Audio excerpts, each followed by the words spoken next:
Hello, fellow world builders. Here in the World Builders Library, there is a lot of volumes dedicated to urban zones. We talk about economy, architecture, governments, and culture. We've talked about the limits of technology and the possibilities of high magic. Today, we're putting it together and doing a little case study. Our subject, Paradicium. Sound familiar? That's right, we are returning to the island of Jimmerit Hadigo. Let's talk about the development scale just for a bit. This is a system I use to give me a baseline for how advanced a setting, state, city, or institution might be. In fact, I use this general term to grade everything down to individual businesses. A development level 1 cobbler repairs work boots out of his basement. A development level 20 cobbler is a factory scale business that produces thousands of shoes a year, including magical sets. Paradicium is dev level 16 as cities go. It's one of the largest cities in its own super region, aka subcontinent. It's known by everyone in the world with a knowledge of global or planar geography. Somebody with a little background in world travel or a modest education in urban geography would be looking at a DC-14 intelligence check. Relating it to Earth, it's Copenhagen or maybe Auckland. If you're not from that part of the world, people who don't care about geography might not know it by name. Paradicium has some cool stuff going on, but it's not the kind of stuff that everybody knows about. This is where most domesticated wyverns come from, let's say 60%. They live on the island in huge numbers. Some are captured young, trained at ranches west of the city. They are also hatched and raised here. As the industry grows, an elite breed is emerging, bred from native stock. The Paradicium wyvern stat block will one day exceed the one advertised in official publications. Population. What makes a big city in D&D varies a lot. Greyhawk City is well under 100,000. Sharn is 500,000. Some pre-industrial Chinese cities hit 1 million population, but around 100,000 was more usual. By 1700, it took 300,000 to put you in the top 10 global cities. By 1800, Beijing was over 1 million and London was closing fast. One might argue high magic worlds could rival those of 19th century Earth. You might have power, advanced sewage, medicine for the masses, and running water. London was 7 million in 1900, and 1 million pop did not get you in the top 15. For Dungeons & Dragons, I think 100,000 is a safe population for your big cities. More than that, be prepared to defend it, but don't be afraid to creep into the millions. It's your world. Do what you want. Paradicium's official population is 840,000, making it Pelicar's 14th largest city at the making of this video. The climate is warm summers, cool winters, cold in the heights. There are summer storms, including hurricanes. The humidity is seasonal. In the summers, the docks are ripe as a sweaty taco. The local religion is known as Wellinism, also known as Moonwell Faithful and Children of the Moonwell. The Moonwell Pantheon is a unified faith holding hegemony over the island chain Jimmerit Hadigo is a part of. The faith is not deity specific, but tied to beliefs and customs. Canonically, the gods occupy the religion along with the followers of the religion. The Moonwell simply is, and the gods, peoples, and beasts occupy that truth. The gods are represented by animals and mystic entities resembling the beasts. For most people in Paradicium, religion carries little or no significance in their daily life. Now, in recent polls, most of the city consider themselves children of the well. Less than 20% report adherence to another religion or no religion. However, only 15% of the population report strict adherence to the faith. 35% say they haven't participated in any religious ceremony for a year or more. Architecture. Homes near sea level are open, somewhat Mediterranean. I use that word a lot. I wonder if it really means what I think it means. I mean, other than being a geographic big old lake, ocean, sea thing. Where was I? Yeah, the homes are somewhat Mediterranean in nature. In other words, moving into a middle class or nicer home does not involve passing through closable doors. The living space is something of a covered patio. Now, there is a term, winter house. It is used to refer to the interior of a home that can be sealed against the elements. This is often only about a third of the home's floor plan. It is also used for security and privacy. What does daily life in a high development city mean? Indoor plumbing is nice. The sewers are pretty normal. Water and waste flows into an alchemy-fueled processing plant. The water that flows out is about as pure as you can get. It's dumped into the bay to see itself to the ocean. The process started upslope, where water from the mountain streams is treated before entering the system. Living in a magical city also means power. It's not electricity like we know it, but long-lasting light and heat spells are cheap enough for the rich and the middle class to afford them. Even in poor parts of the city, street corners are lit.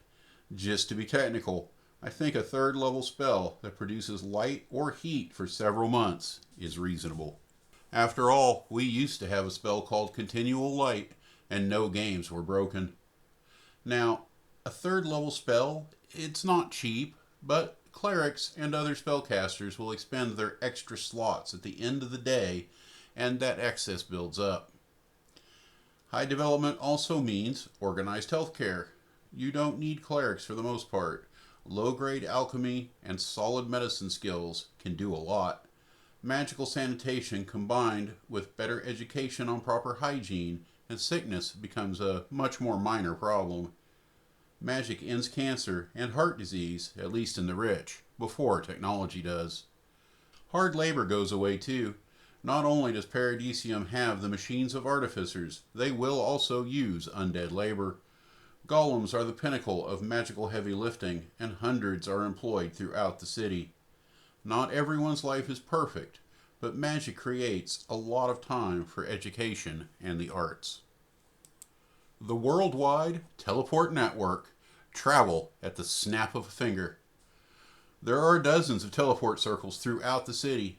10 are specifically for public use, and 10 more are available for those in the know.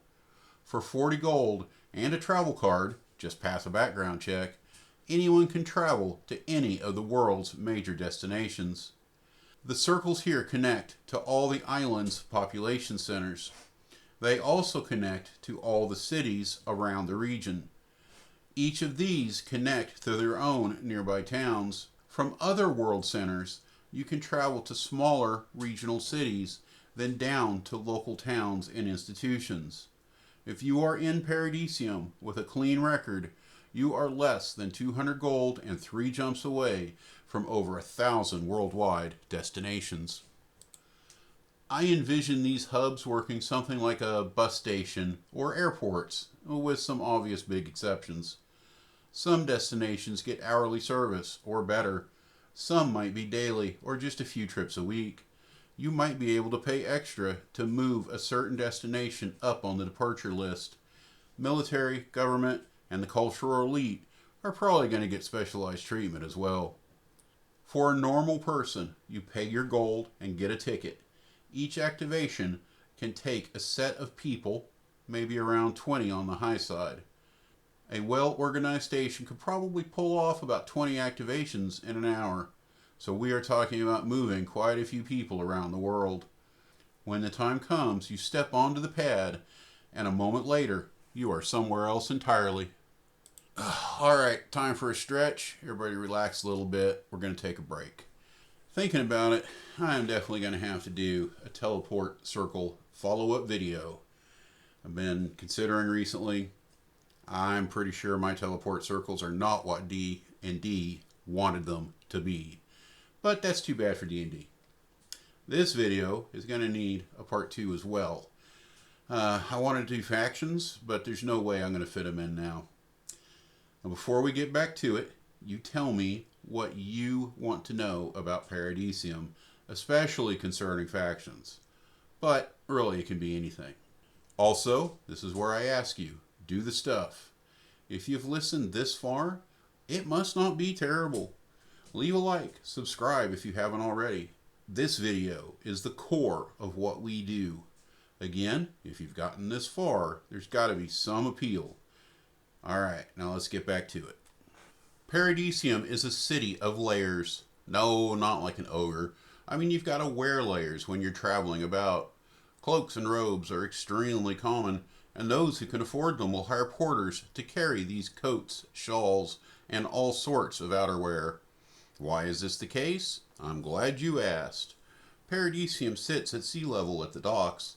However, even in the lower city, there are hills. Many of these are high enough to shed a few degrees while climbing out of the humidity. Winds are random and fickle. It doesn't take long to get into the upper city, traveling north and west. Most neighborhoods are at 100 to 300 feet in elevation. The bureaucratic district sits at the 500-foot mark. The highest population point, the Old Fort, is at 1,200 feet. It's a distinct neighborhood, but still part of the city, with a population of around 20,000. Paradicium is a city of strings. No, not like the strings of power, intrigue, and diplomacy. Well, it's got that too. But there are more guitars in this city than there are people. That's a lot. It's a little bit Western, with banjos and guitars mixed into a complex arrangement. There are phonographs here too, but they're pricey, 200 gold pieces minimum. Pricey enough that many are semi-magical in nature. This tech jump, per se, makes it a slower process to industrialize the non-magical versions that would eventually drive prices down. So here's a cultural tidbit inside a cultural tidbit. The heart of the music scene is street corner performers. Music is everywhere in the city, with hundreds of these performers active from dusk and into the night. Tipping is a thing, but competition keeps it in check. Few city dwellers go to the effort to tip everyone, and if they do, it's from the spare bits they carry. In modern Paradicium, this iron coin, the bit, now exists solely for the purpose of offering cheap but cumulatively substantial incomes to the performers. This is a big deal in the city and a constant source of discussion and tension. New travelers will notice some storefronts with signs stating, "We don't take bits." It's earned lower skilled performers the title of bit beggars, and the cheapest guitars are called iron strings. Now, why is this all so controversial? Well, these bits are kind of like US pennies. They are trivial as currency and often annoying to deal with for businesses. People generally don't carry them. They pile up on dressers and nightstands. They collect by the hundreds in jars. However, no normal person is going to tip performers in silver pieces when they are passing up to a dozen on a single trip to the grocery store. The music culture is a part of life that cannot be overstressed. 97% of children take lessons. 80% of these give at least one public performance in their lives. 60% of adults report playing at least once a month, even if it's just for the family. 40% say they belong to a band. It's the equivalent of golfing buddies or bowling leagues. High-end performers, trained bards with expertise, are cultural icons in the city and around the world. And just like this station, the whole world is always anxiously awaiting their next release. Alright, whatever. Thanks everybody for stopping by. It's a long video, so no fancy outro. I love you all. You make the world a better place. Cheers.